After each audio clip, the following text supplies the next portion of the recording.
Hello everyone, welcome to Meera's kitchen. આ વિડીયોમાં હું તમને રોઝ પેટલ્સ વાળું ફ્લેવરનું આઈસ્ક્રીમ બનાવતા શીખવાડીશ. બહુ જ ઇઝીલી તમે બનાવી શકશો. તો એના માટે અત્યારે મેં અડધો લીટર ફૂલ ફેટ મિલ્ક લઈ લીધું છે. ફૂલ ફેટનો જ મિલ્કનો યુઝ કરશું, જેથી કરીને એકદમ બહાર જેવું ક્રીમી આઈસ્ક્રીમ બની અને રેડી થશે. અને જો આવી રીતના તમે ઘરે બનાવશો તો હેલ્ધી બી રહેશે અને પ્લસ થોડું એવું બનાવશો તો એમાંથી બહુ જાજુ આઈસ્ક્રીમ બનશે. અત્યારે મેં અડધો લીટર જ દૂધ લીધું છે અને એમાંથી બહુ જ જાજુ આઈસ્ક્રીમ બની અને રેડી થશે.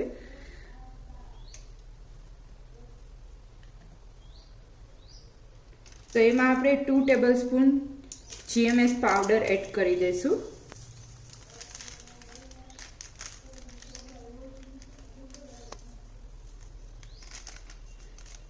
જો તમે પરફેક્ટ આ માપથી જ બનાવશો તો બહુ જ ફાઇન બની અને રેડી થશે. અને pinch of CMC powder add કરીશું. સાવ પિંચ જ એડ કરવાનો છે, બહુ જાજો એડ નથી કરવાનો. મિલ્ક પાવડર એડ કરી દઈશું 2 ટેબલ સ્પૂન જેટલો.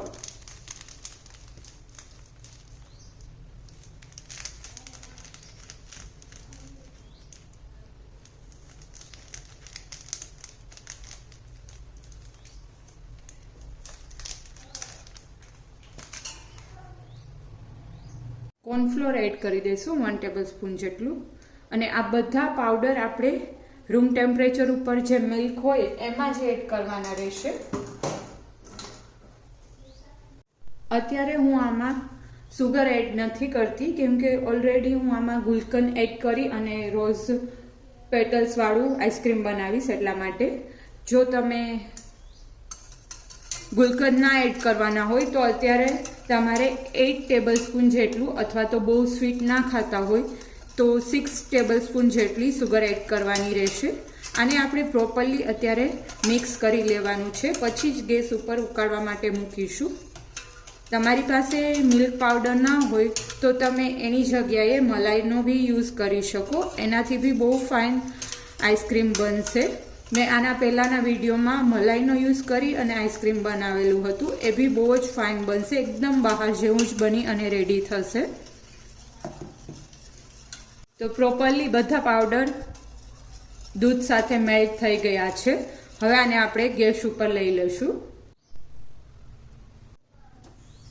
ગેસ ઓન કરી દઈશું અને કન્ટિન્યુઅસલી આપણે દૂધને હલાવતું રહેવાનું, જેથી કરીને દૂધમાં લમ્સ ના પડે. અને દૂધ ઠીક થાય ત્યાં સુધી આપણે એને ઉકાળવાનું છે.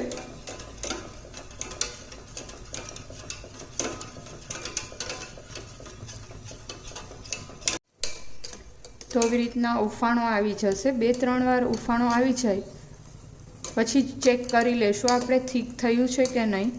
જો ઠીક ના થયું હોય તો થોડી વાર માટે ઉકાળવાનું. આવી રીતના ઉફાણો આવશે પણ આપણે હજી બી રહેવા દઈશું, કેમ કે એકદમ ઠીક નથી થયું આપણે જોઈએ છે એવું.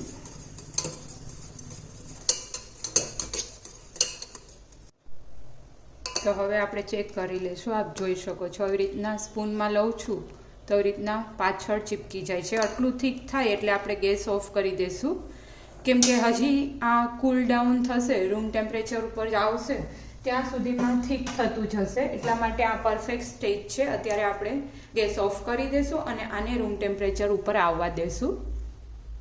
રૂમ ટેમ્પરેચર ઉપર દૂધ આવી ગયું છે, તો હવે આપણે એને એક બાઉલમાં ટ્રાન્સફર કરી લઈશું અને ફ્રીઝરમાં મૂકી દઈશું. એકદમ ઠીક થાય, જામી જાય ત્યાં સુધી અંદાજે 6 થી 8 કલાક જેવું થશે. તો અત્યારે આઈસ્ક્રીમ એકદમ ઠીક જામી ગયું છે. ઓવરનાઇટ માટે મેં રહેવા દીધું હતું. એક બાઉલ લઈ લઈશું અને બાઉલમાં આઈસ્ક્રીમ આપણે એડ કરી લેવાનું છે બધું.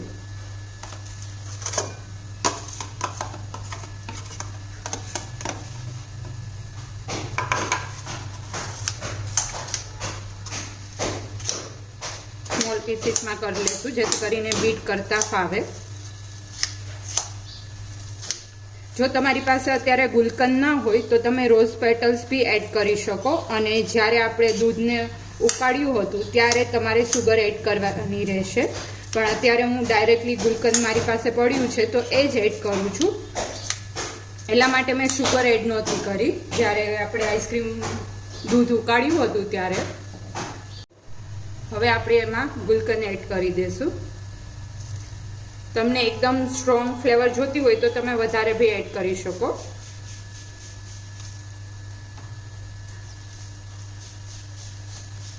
અત્યારે હું 3 ટેબલસ્પૂન જેટલું એડ કરવા જઈ રહી છું. હવે આપણે બીટ કરી લઈશું.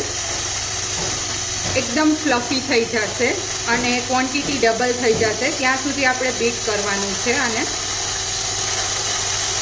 અત્યારે બીટ થઈ ગયું છે અને આપ જોઈ શકો છો જ્યારે આપણે આઈસ્ક્રીમ આમાં એડ કર્યું હતું ત્યારે સાવ ઓછું હતું. અત્યારે કેટલું બધું ઝાઝું થઈ ગયું છે. હવે આપણે એક બાઉલમાં ટ્રાન્સફર કરી લઈશું. હાફ બાઉલ જ હતું, હાફથી બી ઓછું હતું અને આખું આ કન્ટેનર ભરાઈ ગયું. એકદમ ફ્લફી આઈસ્ક્રીમ બની અને રેડી થશે. હવે ઢાંકણ બંધ કરી અને ફ્રીઝરમાં મૂકી દઈશું સેટ થવા માટે. તો આપ જોઈ શકો છો એકદમ ફાઇન આઈસ્ક્રીમ જામી ગયું છે. અને આમાં તમે રોઝ પેટલ્સ બી એડ કરી શકો.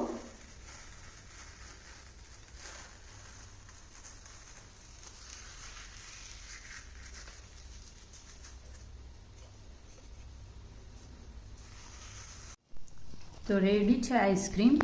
એકદમ ફાઇન અને નેચરલ જ અત્યારે મેં બનાવેલું છે. કોઈ બી કલર એડ નથી કર્યો. આપ બી આ રેસીપી ટ્રાય કરજો અને કમેન્ટ કરી અને જણાવજો તમને મારી રેસીપી કેવી લાગી.